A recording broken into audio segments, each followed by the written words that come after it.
दोस्तों आज हम अपने किचन में बनाने जा रहे हैं स्पेशल मूंग मसूर की दाल। अस्सलाम वालेकुम, एनी की किचन में खुशामदीद। मेरे चैनल को सब्सक्राइब करें। मज़ेदार खानों की तरकीबों को हासिल करने के लिए बेल के बटन को ज़रूर दबाएं। नाजरीन की सहूलत के लिए मैं अंग्रेज़ी और उर्दू ज़बान में तरकीब कार्ड शामिल करूंगी, जिसके स्क्रीनशॉट लेकर आप इसे महफूज कर सकते हैं। चलिए अपनी रेसिपी को स्टार्ट करते हैं। इस डिश को बनाने के लिए जो अज्जा हमें दरकार है उनमें सबसे पहले मैंने लिया है 1 कप मसूर की दाल और 1 ही कप मैंने ली है मूंग की दाल। और आज हमारी दाल को बनाने में हमारी जो छोटी बेटी हैं वो हेल्प करेंगी।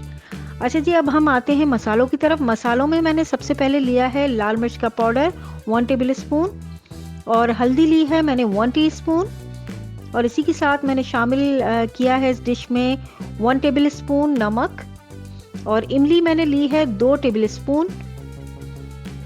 और इसी के साथ शामिल करूंगी मैं अदरक लहसुन का पेस्ट 1 टेबल स्पून। ये पेट के लिए बहुत अच्छा रहता है, इमली भी और अदरक लहसुन का पेस्ट भी।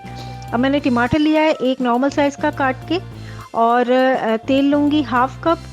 और तड़के के लिए प्याज लिए नॉर्मल साइज की कटी हुई 5 अदद मैंने लिए थे कड़ी पत्ते, लहसुन 2 जवे बारीक कटे हुए, जीरा लिया था 1 टीस्पून और इसी के साथ साथ हरा धनिया और हरी मिर्चें गार्निश के लिए ली थी।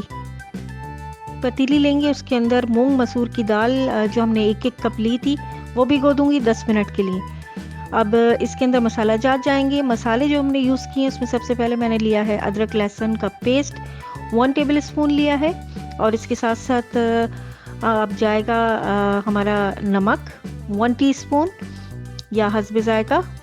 और इसके साथ साथ मैंने लिया है लाल मिर्च का पाउडर 1 टेबल स्पून लिया है और हमने हल्दी ली है इसमें 1 टीस्पून हल्दी ली है और 1 टमाटर मैंने कटा हुआ लिया है और इमली ली है मैंने घुली हुई।